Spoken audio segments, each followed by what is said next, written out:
Hello friends, എല്ലാവർക്കും സുഖാണോ? എന്തൊക്കെയുണ്ട് വിശേഷം? Happiness depends on ourselves. Aristotle പറഞ്ഞ വാക്കുകളാണ്. ശരിക്കും സന്തോഷം നമ്മളെ ഡിപ്പെൻഡ് ചെയ്തിട്ടാണ് ഇരിക്കുന്നത് അല്ലേ? നമ്മൾ സന്തോഷിക്കണോ വിഷമിക്കണോ എന്നുള്ളത് നമ്മൾ വിചാരിക്കുന്നത് പോലെ ഇരിക്കും. അപ്പോൾ എല്ലാവരും അവരവരുടെ ഇഷ്ടത്തിനനുസരിച്ച് ജീവിക്കുക, അവരവർക്ക് സന്തോഷം കിട്ടുന്ന കാര്യം എന്താണോ അത് ചെയ്യുക, എല്ലാവരും ഹാപ്പി ആയിട്ടിരിക്കുക എന്ന് പറഞ്ഞുകൊണ്ട് നമുക്ക് നമ്മുടെ വീഡിയോയിലേക്ക് കിടക്കാം. അപ്പോൾ ഇന്ന് നമ്മൾ ഡിസ്കസ് ചെയ്യാൻ പോകുന്നത് തേർഡ് ട്രൈമസ്റ്റർ ഓഫ് പ്രഗ്നൻസി ആണ്. അതായത് 28 വീക്സ് ടു 40 വീക്സ് ആ ഒരു കാലഘട്ടം, അതായത് നമ്മുടെ പ്രഗ്നൻസിയുടെ ഏകദേശം അവസാന സമയത്തേക്ക് നമ്മൾ അടുത്തിരിക്കുകയാണ്. ഈ സമയത്ത് അമ്മയ്ക്ക് എന്തൊക്കെ മാറ്റങ്ങളാണ് ഉണ്ടാവുക? ഓഫ് കോഴ്സ് നമ്മൾ മെറ്റാനിറ്റി ഫോട്ടോഷൂട്ടൊക്കെ ചെയ്യാനായിട്ട് തുടങ്ങും, പല പല ഫോട്ടോസൊക്കെ എടുക്കും, നമുക്ക് നന്നായിട്ട് ടമ്മി വന്നിട്ടുണ്ടാവും അല്ലേ? ശരിക്കും ഒരു അമ്മ ഒരു ഗർഭിണിയുടെ പൂർണ്ണ രൂപത്തിലേക്ക് എത്തിയിട്ടുണ്ടാവും, നന്നായിട്ട് വെയിറ്റ് വെച്ചിട്ടുണ്ടായിരിക്കും, ഒരല്പം ചീർപ്പൊക്കെ വന്നിട്ടുണ്ടായിരിക്കും അല്ലേ? അപ്പൊ നമ്മൾ ഓൾറെഡി ഷുഗർ ടെസ്റ്റ് ഒക്കെ ചെയ്ത് നമുക്ക് ഷുഗർ ഉണ്ടോ ഇല്ലയോ എന്നൊക്കെ കൺഫേം ചെയ്ത് നമ്മൾ അടുത്ത സ്റ്റേജിലേക്ക് കടന്നിരിക്കുകയാണ് തേർഡ് ട്രൈമസ്റ്റർ ആയപ്പോൾ. അപ്പൊ ഷുഗർ പേഷ്യന്റ് അല്ലെങ്കിൽ ഷുഗർ കണ്ടുപിടിച്ചിട്ടുള്ള ആൾക്കാരൊക്കെ കറക്റ്റായിട്ട് അതിന്റെ ഡയറ്റ് ഒക്കെ എടുക്കുക, ഡോക്ടേഴ്സ് മെഡിസിൻസോ ഇൻസുലിനോ ഒക്കെ തന്നിട്ടുണ്ടെങ്കിൽ അതെല്ലാം കറക്റ്റായിട്ട് ഫോളോ ചെയ്യുക. കാര്യം ഷുഗർ BP എന്നൊക്കെ പറയുന്നത് നമ്മൾ വിചാരിക്കുന്ന അത്ര നിസ്സാരക്കാരനല്ല, അത് നമുക്ക് ഒരുപാട് കോംപ്ലിക്കേഷൻസ് അമ്മയ്ക്കും കുഞ്ഞിനും ഉണ്ടാക്കും. അതുകൊണ്ട് ഡോക്ടർ BPയുടെ കാര്യത്തിലായാലും ഷുഗറിന്റെ കാര്യത്തിലായാലും പറഞ്ഞിരിക്കുന്ന അഡ്വൈസസ് ഒക്കെ കറക്റ്റായിട്ട് ഫോളോ ചെയ്യുക, ഷുഗറിന്റെ ഡയറ്റ് ഒക്കെ കൃത്യമായിട്ട് ഫോളോ ചെയ്യുക. പിന്നെ BP ഒക്കെ ഉള്ളവരാണെങ്കിൽ BP ഒക്കെ കറക്റ്റായിട്ട് പറ്റിയാൽ ഒരു ചെറിയ BP മെഷീൻ വീട്ടിൽ വാങ്ങി വെച്ച് നമ്മൾ കറക്റ്റായിട്ട് അത് ചെക്ക് ചെയ്ത് കൂടുതലാണെങ്കിൽ ഡോക്ടറിനെ ഇൻഫോം ചെയ്യുക. വീട്ടിലില്ലാത്തവരാണെങ്കിൽ അടുത്ത ഏതെങ്കിലും ഒരു ക്ലിനിക്കിൽ പോയിട്ട് BP ഒക്കെ ചെക്ക് ചെയ്യുക. അധികം സ്ട്രെസ് ഒന്നും ഇല്ലാതെ നന്നായിട്ട് റിലാക്സ്ഡ് ആയിട്ട് ഹാപ്പി ആയിട്ട് പ്രഗ്നൻസി എൻജോയ് ചെയ്യുക.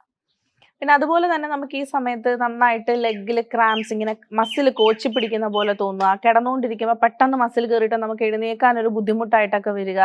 അതുപോലെ കോൺസ്റ്റിപ്പേഷൻ, മലബന്ധമൊക്കെ ഉണ്ടാവുക. അങ്ങനെയൊക്കെ ഉള്ളവർ എന്ത് ചെയ്യുക, മലബന്ധമൊക്കെ ഒഴിവാക്കാനായിട്ട് ധാരാളം വെള്ളം കുടിക്കുക. ഈ സമയത്ത് നമുക്കുണ്ടാകുന്നൊരു പ്രശ്നം മുന്നത്തെക്കാട്ടിയും കുറച്ചും കൂടി കൂടുതലായിരിക്കും. ഈ യൂട്രസ് വലുതാവുന്നതിനനുസരിച്ച് നമ്മുടെ യൂറിനറി ബ്ലാഡർ, മൂത്രാശയത്തിനെ കംപ്രസ് ചെയ്യും. ഇങ്ങനെ പ്രഷർ ചെയ്യുന്നത് കാരണം നമുക്ക് എപ്പോഴും യൂറിൻ പാസ് ചെയ്യാനായിട്ട് തോന്നും. അതുകൊണ്ട് തന്നെ നമ്മൾ വെള്ളം കുടിക്കാൻ കുറച്ച് പുറമോട്ട് മടിക്കുക, എപ്പോഴും യൂറിൻ പാസ് ചെയ്യാൻ പോകണ്ടല്ലോ എന്ന് ഓർത്തിട്ട്. അങ്ങനെ ഒരിക്കലും ചെയ്യരുത്. നന്നായിട്ട് വെള്ളം കുടിക്കുക, അതുപോലെ നന്നായിട്ട് ഫൈബർ അടങ്ങിയ ഭക്ഷണങ്ങൾ കഴിക്കുക. അപ്പം നമുക്കധികം മലബന്ധം ഉണ്ടാവാതെ സ്മൂത്തായിട്ട് പോകാനായിട്ട് സഹായിക്കും. അതുപോലെ നന്നായിട്ട് നമുക്ക് വെയിറ്റ് കൂടിയതിനെ പറ്റിയോ വെയിറ്റ് കൂടിയോ എന്നൊക്കെ പറഞ്ഞ് ഇപ്പം എല്ലാവർക്കും നമുക്ക് അങ്ങനെ ഒരു കൺസേൺ ഉള്ള കൂട്ടത്തിലാണല്ലോ. അങ്ങനെ ഒന്നും ആശങ്കപ്പെടേണ്ട ആവശ്യമില്ല. കാര്യം നമ്മൾ ഡെലിവറി കഴിഞ്ഞ് നന്നായിട്ട് എക്സ്ക്ലൂസീവായിട്ട് കുഞ്ഞിന് ബ്രസ്റ്റ് ഫീഡ് ചെയ്യുകയാണെങ്കിൽ നമ്മുടെ വെയിറ്റ് ഒക്കെ താനേ പൊയ്ക്കോളും. ഇതൊക്കെ നമുക്ക് കുറയ്ക്കാവുന്നതേ ഉള്ളൂ. നമ്മുടെ ശരീരത്തിൽ വെയിറ്റ് കൂടിയിട്ടുണ്ടെങ്കിൽ അത് അതുപോലെ കുറയുകയും ചെയ്യും. അപ്പോൾ നന്നായിട്ട് ഭക്ഷണമൊക്കെ കഴിച്ച് ഹാപ്പി ആയിട്ടിരിക്കുക.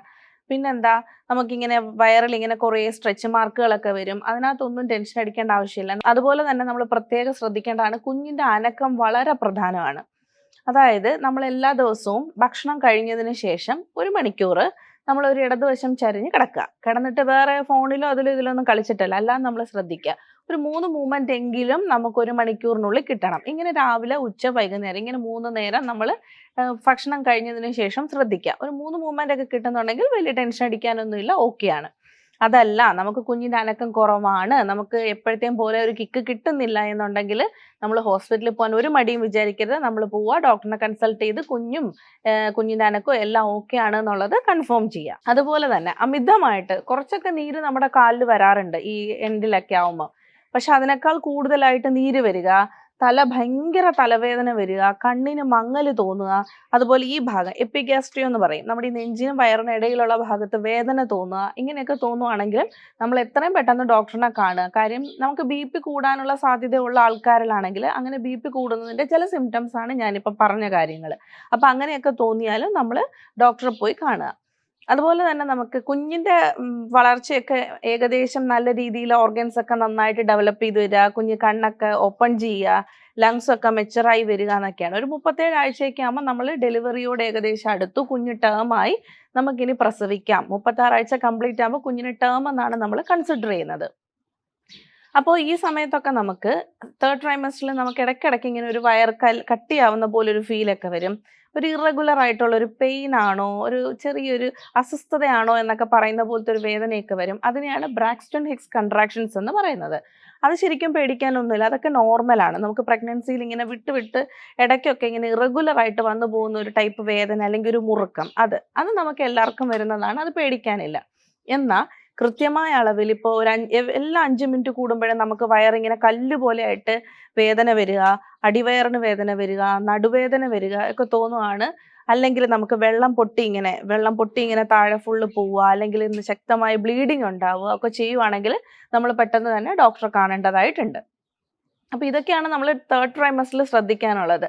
പിന്നെ എല്ലാവരും ഡെലിവറിക്ക് വേണ്ടിയിട്ടുള്ള അമ്മയ്ക്കും കുഞ്ഞിനും വേണ്ടിയിട്ടുള്ള എല്ലാ സാധനങ്ങളും പ്രിപ്പയർ ചെയ്ത് വെക്കുക. എന്നിട്ട് നമ്മളെ ഒരു അമ്മയാവാനായിട്ട് മെൻ്റലിയും ഫിസിക്കലിയും റെഡി ആയിട്ടിരിക്കുക. കാരണം നമ്മൾ ഒരുപാട് ഇമോഷണൽ ചേഞ്ചസിലൂടെയാണ് നമ്മളിനി കടന്നു പോകാൻ പോകുന്നത്. എങ്കിൽ തന്നെ നമുക്ക് ഹാപ്പിനെസ് ഉള്ള മൊമെൻ്റാണ്. അപ്പോൾ അതിന് വേണ്ടിയിട്ട് എല്ലാവരും പ്രിപ്പയർ ആയിട്ട് ഹാപ്പി ആയിട്ടിരിക്കുക. ഈ പ്രഗ്നൻസി എന്ന് പറയുന്നത് ശരിക്കും ഒരു വാസ്റ്റ് ടോപ്പിക്കാണ്. ഇതിനെ ഞാനൊന്ന് കൺക്ലൂഡ് ചെയ്ത് പറഞ്ഞു എന്നുള്ളതേ ഉള്ളൂ. അപ്പോൾ എല്ലാവർക്കും വീഡിയോ ഇഷ്ടപ്പെട്ടിട്ടുണ്ടെങ്കിൽ ലൈക്ക് ചെയ്യുക, ഷെയർ ചെയ്യുക, സബ്സ്ക്രൈബ് ചെയ്യുക. അടുത്ത വീഡിയോ കാണുന്നത് വരെ എല്ലാവർക്കും ബൈ ബൈ.